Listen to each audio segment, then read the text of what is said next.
TMZ is reportedly stirring major buzz with a new claim that Trump may be considering a commutation for Diddy. And if true, this could shake up everything. Diddy could be a free man by the end of this week. We broke a story last night that Donald Trump is seriously considering commuting his sentence. And this doesn't look like typical TMZ clickbait either. Their latest exclusive actually seems credible. TMZ's paparazzi even caught up with Diddy's lawyer and asked him directly about the rumored pardon. A lot of news coming out. We reported a story about a pardon.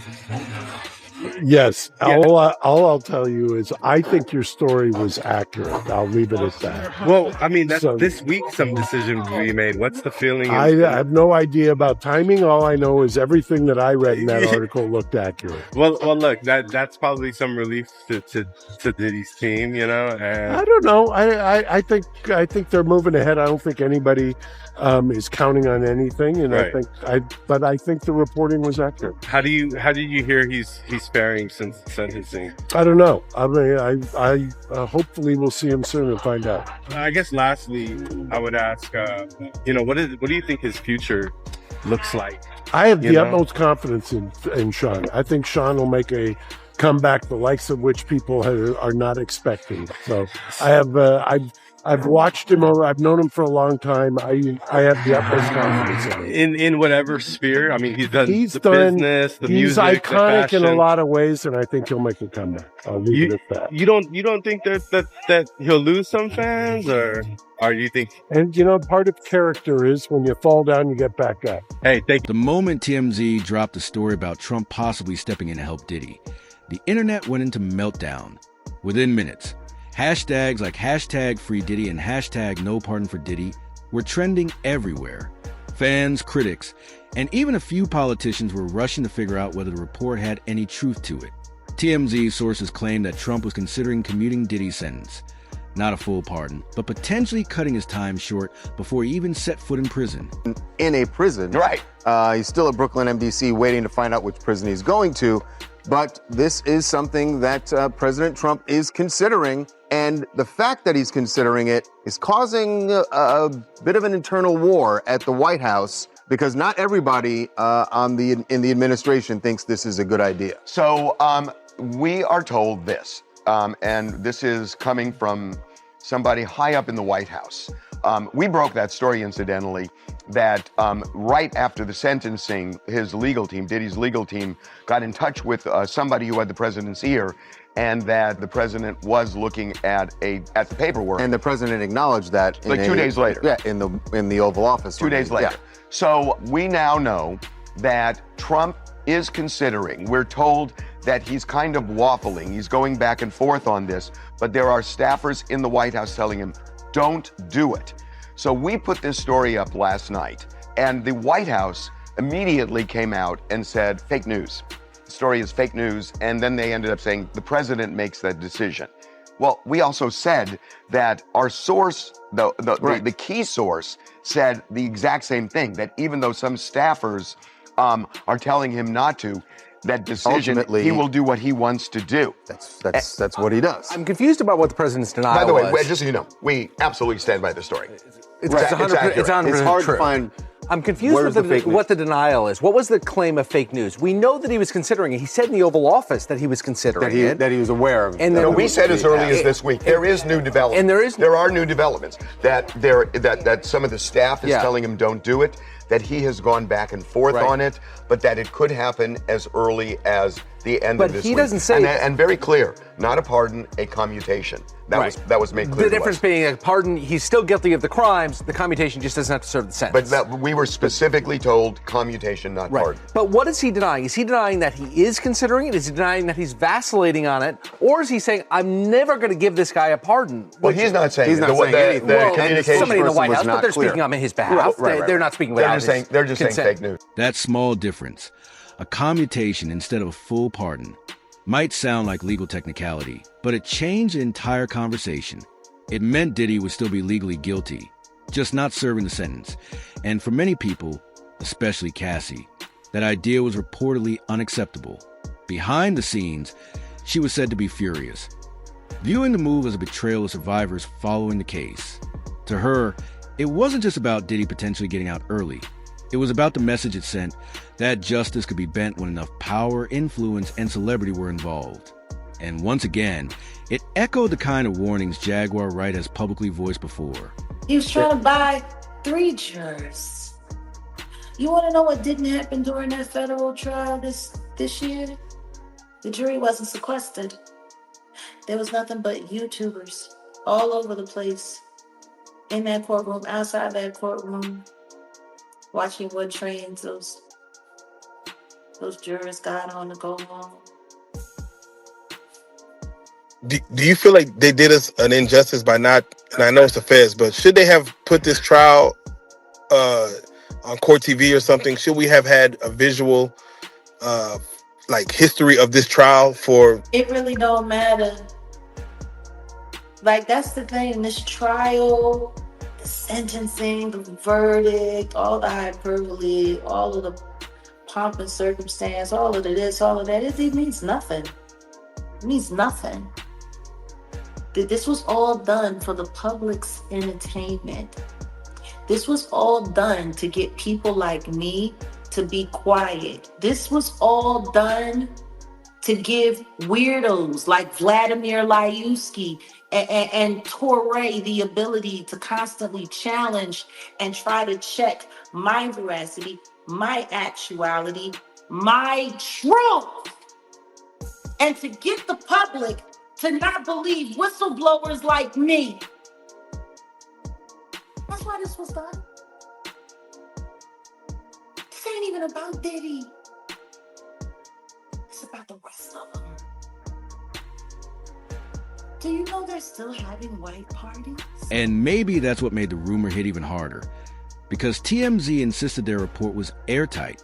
Their insider allegedly got the tip from someone inside the White House, claiming Trump had already been briefed on Diddy's case and was still debating what to do about it. Diddy's team royally screwed up, because if he would have bent the knee during sentencing And just said something about being prosecuted here when there's As very opposed to little back evidence. channeling it, Right. they wanted to. If You you'd done wanted the to bend the public- knee in the middle of court, open. But you know, here's with the reporters. reality, that Diddy's team, what they're telegraphing to the White House is, look at the similarities Donald Trump has with Diddy. They're saying that the Justice Department was weaponized against both of them. That's their argument.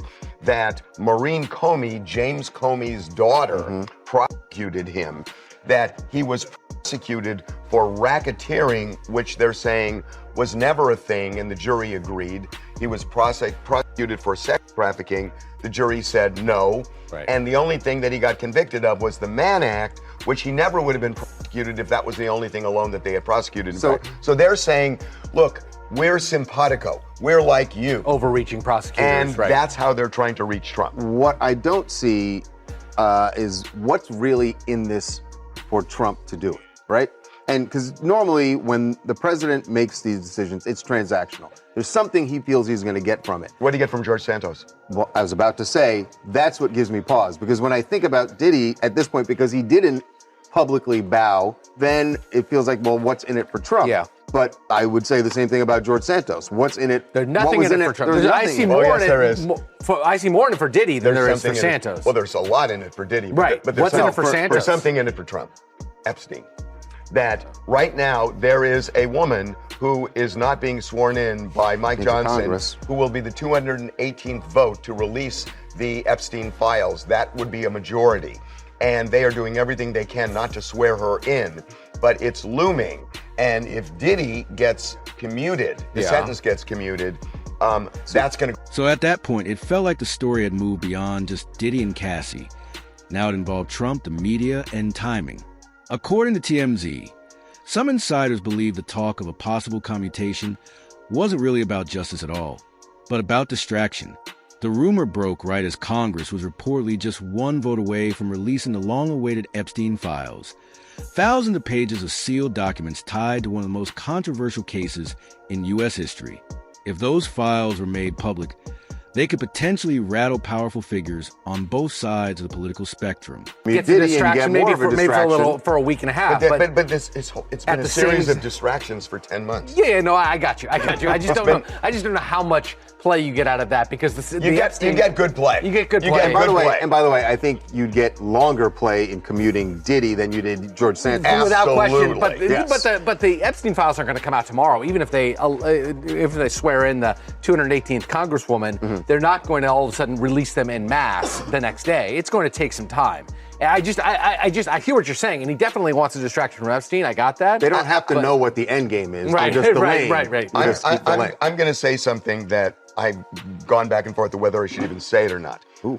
I don't know why we got this story, because what occurred to me was that if it becomes public, maybe he's less likely to do it. So there's something I'm missing. I think that's right. And I don't know what I'm missing here. There's something I'm missing. Yeah, I think I don't think you're missing anything. I think that Donald Trump reacts negatively when a story comes out that he has not personally authorized. But his point is, why wouldn't these sources have thought that through? Well, sources are sources. People talk for different reasons. Hey, enough said. Hey, I'm Love Jones, rep in Brooklyn, New York, and I am not at all surprised that Trump would consider commuting Diddy. I mean, they did used to party together, and the hip-hop community absolutely loved Trump back in the day. Oh. Trump hasn't personally denied the report, and while his team labeled it fake news, the response was vague. No clear statement that he wasn't considering a commutation. Diddy's side has stayed silent too, which only added fuel to the speculation, with Mark Garagos hinting there might be something behind TMZ's story. Cassie's reaction, though, is reportedly intense. Insiders say she feels the justice system is being toyed with, and worries her courage and testimony could be overshadowed by political maneuvering and celebrity influence. Leon, this story was a Cassie Ventura story. For her to receive $20 million settlement plus $10 million from the hotel, plus Diddy getting sentenced to 4 years, does Cassie get justice in all this? Does that look like... Still not enough. Still not enough. And it's wild because she's getting such a better deal than Derek Lee Cordell Smith is. $30 million and your perpetrator gets 50 months? I mean... Still not enough. Jeez. Her life is never going to be the same. And people are going to find ways to make her life complicated, to force her to have to spend that $30 million every way they possibly can. You know, there is no up. There is no win. Have I been saying that? Yeah, like you said, it's all really make-believe. I mean, this is all just for show or something. Is there a lesson to be learned here, though, at all? Like, is there a lesson for generations to come to learn from this? Stop being so anxious to be a follower. Stop being so quick to be on that Brandy bullshit. I wanna be down. We got too many people that want to be down. Okay. We got too many people that want to be around all of this stuff. And we have enough instances of fuck what's right and wrong. As long as there's enough money to throw at it, it's going to be whatever we want it to be. Now, we speak on hubris, where Diddy, they say, had set up speaking engagements a week after he was technically wanted to walk free. Yeah. Again, we talk about hubris and things of that nature. God said no. Yeah. God told him, sit your black ass down. Before weekend, it could trigger a massive backlash. Many would question what message it sends to victims everywhere. That justice can be traded for attention, or that accountability becomes negotiable if the right person steps in. For years, people have claimed this kind of influence is common in the entertainment world. And to some critics, Diddy would simply be the latest example of a powerful figure appearing to escape consequences. That's what I care about. I care about the victims. No, I understand. How bad was it, do you think, what was going on? I'm going to tell you right now that me, as a woman who has been in the industry for over 30 years, I've been performing live since I was 13. My first handler was McKinley Horton. I come to find out 25 years later that a scar that was on his face with a very elaborate story he gave me was put there by a woman who he assaulted. To live through these things and hear your elders in the business, people like Patti LaBelle say, just avoid him, honey. And being taught to be just avoid him, honey. It's not good enough. Not when you live through these things, you're still suffering the PTSD created by all of this, and you're talking to a victim that's 20 years younger than you, and she's telling you the exact same thing that happened to you. So you want to know why there's no vindication for me? Because for 4 years, I've been screaming, not just Diddy, but Diddy and Jay-Z are monsters. And the victim-making machine kept going on. Either way, one thing is clear. If these rumors are true, Diddy could be edging closer to escaping full accountability, and that has many of his accusers deeply concerned. For now, though, he reportedly has his own survival to worry about. Several outlets have circulated an unverified claim that Diddy woke up in his Brooklyn jail cell with a knife held to his throat. According to his longtime friend Chiruchi Finney, who spoke to the Daily Mail, the alleged incident left Diddy living under constant threat. She said, he woke up with a knife to his throat. I don't know whether he fought the person off or the guards intervened. I just know it happened. Looks like the diddler woke up with a knife to his throat in prison. Well, that didn't take long, did it? Diddy's only friend that's left, the one that's was by him with Free Diddy and all those stupid shirts, this guy, he said that Diddy woke up with a knife to his throat. At the detention center. The one in Brooklyn. He said, I don't know whether he fought him off or the guards came. He just knows that it happened. If this guy wanted to harm him, Sean would have been harmed. It would only take a second to blank his throat with a weapon and unalive him. It was probably a way to say, next time you ain't gonna be so lucky. Everything is intimidation, but with Sean, it won't work. Sean's from Harlem. Okay, sure. P. Diddy Puff Daddy better watch his back. In prison, don't drop the soap. Speculation has skyrocketed since the reported prison attack on Diddy. Some online believe the incident might not have been random, while others suggest Diddy could be exaggerating to gain sympathy or transfer to a safer facility. There are also claims it can involve longtime Tupac Shakur supporters seeking revenge over suspicions Diddy was involved in. Listen here, man. This guy's life might be danger over here because people think that he has something to do with Pac. People think he has something to do with Biggie, and they right here in Brooklyn. You understand? It's right here in Brooklyn, and some of the people are still mad that he made making of the band walk to Brooklyn from, to get the cheesecake, and just around the corner from the Cheesecake Factory. So, Juniors. So it might be some dumb shit. So y'all need to get him out of here and ship him to Jersey because somebody gonna kill him over here. Those are good arguments, if you want to call it, but it's bullshit. He gonna get the same treatment no matter how much money he got from them correction officers. Because if they don't and they get caught giving him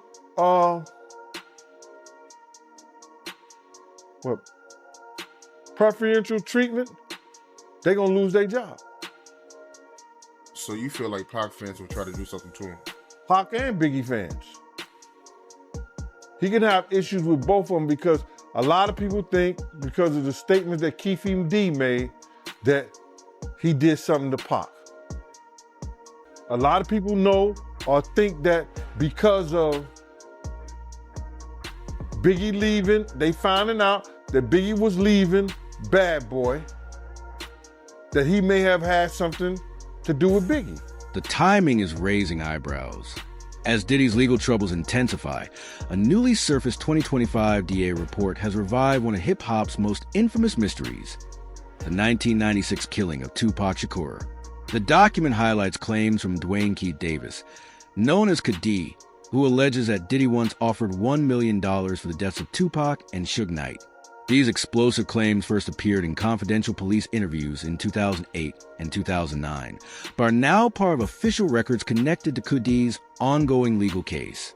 According to the report, Kadi claims Diddy was furious during the East Coast-West Coast feud and allegedly put $1 million price on their lot. In the book, you said the third day after getting back from Vegas, you guys met up with Zip in L.A. At Wingstop. At Wingstop. Yeah. Not Wingstop, but Hot Wings. LA Hot Wings. Yeah. Yeah. And I guess you said that Puffy called and said, "Was that us?" And you didn't say nothing. I didn't say nothing. Yeah, you're right. There's also, you go into the book, that apparently there was supposed to be $1 million that Zip was supposed to bring back, but he ended up keeping the money and buying a nightclub with it. That's what the FBI said. The FBI said that. Yeah. You guys never got any money? Never. For anything? Nothing. Not even a pair of Sean John drawers. You know what I'm saying? That's crazy. It seemed like Puff do that though. He seemed like every time some bad shit go around here, he look like it's some shit on the grass. He don't step around that shit. He get away from that bullshit. Okay. Yeah. Well, you talked about how you made a crucial mistake by having a big meeting in the neighborhood. Yeah, it wasn't in the neighborhood. It was at a park outside of the neighborhood. Okay, in Cerritos. Yeah. Okay. And what was the mistake that you made? I said I was just going to get some bread from Puff to get us some guns because they kept on raiding our houses, taking our guns. And there was informants that was listening to this whole conversation. Yeah, they was there. Yeah. Exactly. And they reported that back. Yeah. I wish you can enter the FBI's. They don't do shit like this. You know what I'm saying? Greg Hayden, he was just a LA detective. You know what I'm saying? Yeah. And he act like he made me crumble and all that. He didn't make me crumble. It's my friends around me. They took me down. Right. Because, well, your whole life is being turned upside down at this point. Exactly. If Keefe D says that he was trying to get his money from Puff through Zip, and he got that money was worth $6, and they could trace it back to them, and both of those people could say that, then they got him. But that's going to be hard to prove, because I don't believe that may have happened. I don't know why he had to check for $1 million. It wasn't my concern at no time. But I know he had a check for $1 million. The fatal drive-by occurred on September 7, 1996, hours after Tupac and Suge Knight were seen on camera clashing with rival gang members at the MGM Grand in Las Vegas following a Mike Tyson fight. Tupac was shot multiple times while riding with Knight in a black BMW and died 6 days later. Knight survived but suffered a serious head injury. Diddy has consistently denied any involvement and has never been charged, named a suspect, or officially linked to the murder by law enforcement. This documentary that claimed, which we know wasn't true. Yeah, check this out. We don't talk about things that are nonsense. We don't even entertain nonsense, my brother. So we're not even going to go there, with all due respect, but I appreciate you as a journalist asking. Thank you. Because listen, 7 years ago, I'd have been like, yo, did you hire somebody to kill Pac? But no, you have to do it like a journalist. Yeah, no, I mean, we wouldn't even get into nonsense like that. You know what I'm saying? It's nonsense. Which we never believed, by the way. Yeah, thank you. The resurfaced DA report has only intensified suspicions. Adding to the intrigue, Diddy's former bodyguard, Gondil, has urged investigators to follow the money. He claims there could be a connection to a $1 million check tied to the alleged murder-for-hire plot, which he believes may have passed through Eric Von Zipmartin, a close associate of Kadi. I want to ask you about Puffy case. It looked like they're trying to connect him to Pac murder, man.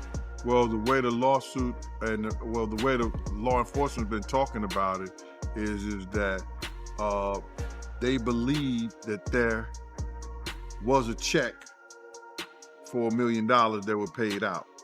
What I've always said before is that follow the paperwork. Follow the paperwork. Kirk Burrows came out of his lawsuit and said that Diddy had something to do with it. You understand?